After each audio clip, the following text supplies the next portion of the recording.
Some people can work out 6 days a week, 60 minutes a day. Some people cannot.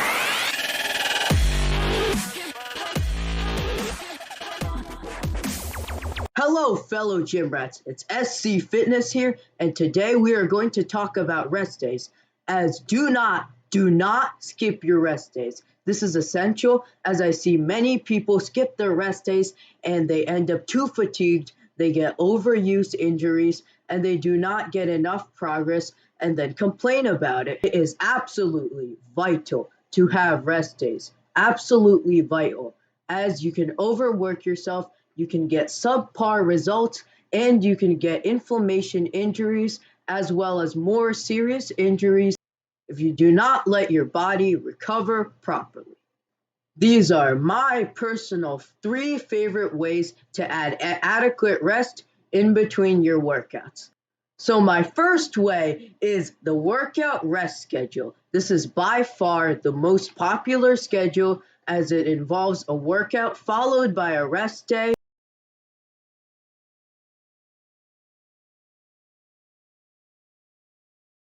For the workout rest split, it sounds a lot like what it is. You do a workout followed by a day of rest or a couple of days of rest. You can either do the split where you work out once a week, twice a week, or thrice a week. It's your choice. And you shouldn't, I feel, do more than 4 times a week or more than 3 times a week with the split because then your body will not have enough time to recover from the muscle damage that you are doing. And basically, in those situations, when you're doing it 4 times a week or more, you should consider doing either a workout cardio split or a full body split, where you split body groups. Maybe let's say you do upper body one day and lower body the next day, which when you do lower body, your upper body can recover, and then you can have an additional rest day, which means you can work out more frequently and get the gains that you'll like without having overuse injuries or not building muscle. So that's basically all I kind of have for the workout rest split.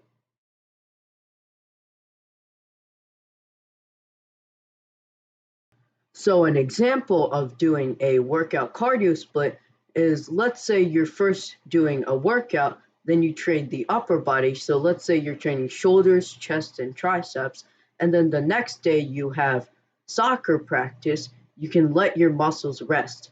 Though I will say that it's not recommended if you have something where you're also using a shoulder to do the shoulder days on back to back days. Maybe plan your rest day on the day you do shoulders, so then you rest and then you can do the cardio like with your shoulder, like tennis.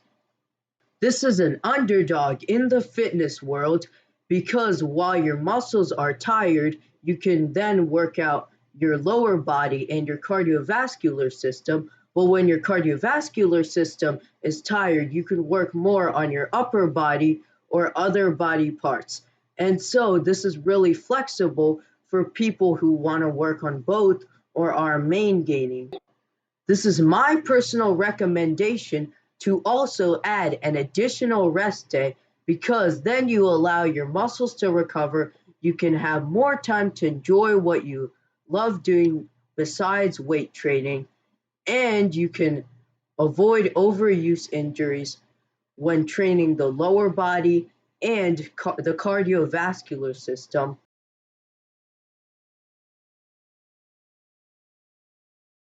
So the workout split is basically a lot how like it sounds, as it is multiple workouts which you can split into different body parts or body groups, and you can kind of come up with workouts and then plan an additional rest day at the end.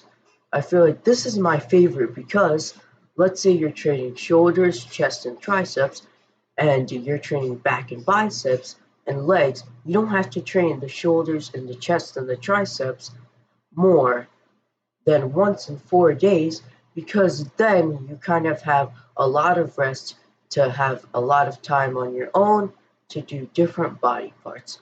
Also, you can superset, which means you can kind of let's say you're doing legs and shoulders, while you're doing shoulders, your legs can rest, and while you're doing legs, your shoulders can rest. So it's very good to save time to do more of what you love besides lifting and enjoying lifting by itself while not spending a lot of time having to do it.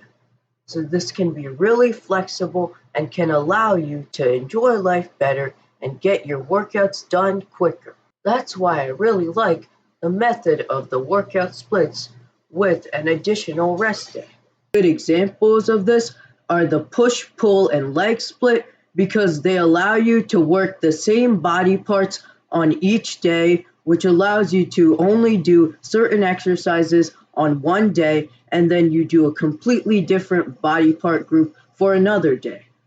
Also, another really good split would be either a chest and back split, a triceps and biceps, or like an opposite body part split, because that allows you to superset, which is basically when you go from one body part to another body part, saving you from having long rest breaks.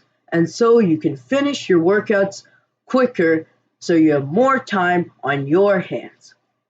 So with this third split, the alternating body split, you can also, one of my favorite recommendations is the push-pull legs. I did that because I wouldn't train shoulders or the chest or the triceps more than in one day out of 4 days. So it allowed me a lot of time to recover for that body part. And so I could prevent overuse injuries, which kept me working out longer and kept me at a better performance rate.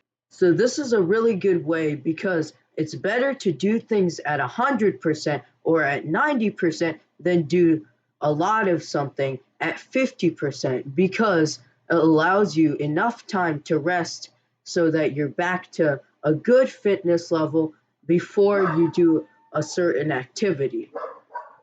And my final point is create a schedule that works for you. Some people can work out 6 days a week, 60 minutes a day. Some people cannot. It really depends. Just do what you like and do what works for you. This is the biggest thing as people do stuff that does not work for them, and then they go and they break off their routine and then they start over. They basically go in a yo-yo process which leads to never-ending plateaus and frustrating results. To wrap it all off, why do more work when you can do less work? It's logical, as remember to never skip your rest days. This is SC Fitness on a video on rest days, signing off, and I'll see you next week for a fun, educational, and entertaining video.